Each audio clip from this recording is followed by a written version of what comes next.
পিঠে পুলি পাটিসাপটা তো অনেক বানানো হলো। এবার চলো বানানো যাক একটা নতুন রেসিপি, যেটা বানাতে কিন্তু একদম কম সময় লাগবে আর গরম ভাতের সাথে কিন্তু ব্যাপারটা একদম জমে যাবে। চলো বেশি বকবক না করে সোজা রেসিপিটা দেখে নেওয়া যাক। আমার আজকের রেসিপি হলো বেগুন ভাপা। তো বেগুন ভাপা বানানোর জন্য তো ফার্স্ট ইনগ্রিডিয়েন্টস হচ্ছে বেগুন। তো সেটা আমি পরে দেখাচ্ছি। প্রথমে আমি এখানে দুটো মিডিয়াম সাইজের পেঁয়াজকে একদম ছোট ছোট করে কেটে নিয়েছি। তার সাথে বেশ অনেকটা পরিমাণে রসুন, সেটাকেও একদম ছোট্ট করে চপ করে নিয়েছি। এবার একটা বড় সাইজের টমেটোকে সেটাকেও ছোট ছোট করে কেটে নিলাম। আর একটা বেগুনকে এরকম ছোট ছোট কিউবের আকারে কেটে নিয়েছি। তার সাথে বেশ কিছুটা কাঁচা লঙ্কা আর ধনেপাতা কেটে নিয়েছি। ঝালটা তোমরা তোমাদের প্রয়োজন অনুসারে ব্যবহার করো। এবার কড়াইতে সর্ষের তেল গরম করে নিয়ে বেগুনটার মধ্যে হলুদ আর নুন মাখিয়ে ভালো করে ভেজে নেব।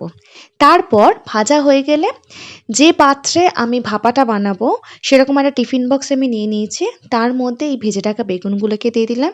তার সাথে বাকি রসুন কোচানো, তারপর কাঁচা লঙ্কা, ধনেপাতা, পেঁয়াজ, টমেটো সব কিছুকে দিয়ে দিলাম। তার সাথে দিলাম 1 টেবিল চামচ মতন একটু জল আর 1 টেবিল চামচ কাঁচা সর্ষের তেল। তেলের পরিমাণটা কিন্তু একটু বেশি দিতে হবে, তাহলে কিন্তু খেতে খুব ভালো লাগবে। ব্যাস, এবার স্বাদ মতো নুন দিয়ে ভালো করে মাখিয়ে নেব। মাখিয়ে নেবার পর টিফিন বক্সের ঢাকনাটাকে বন্ধ করে কড়াইতে জল দিয়ে একটা স্ট্যান্ড বসিয়ে দিতে পারো, বা এমনিও তোমরা বসিয়ে দিতে পারো স্ট্যান্ড ছাড়া। তো যাই হোক, এবার ভালো করে ঢেকে এটাকে প্রায় 20 মিনিটের জন্য ভাপিয়ে নেব।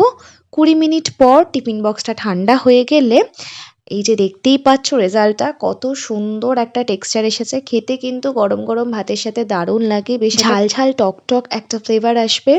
এই কাঁচা লঙ্কা, টমেটো, রসুন, ধনেপাতার একটা সুন্দর কিন্তু গন্ধ বেরোবে রান্নাটা থেকে। তো কেমন লাগলো আজকের এই বেগুন ভাপার রেসিপিটা প্লিজ আমাকে কমেন্ট করে জানিও। চলো বাই, আবার দেখা হচ্ছে নেক্সট ভিডিওতে।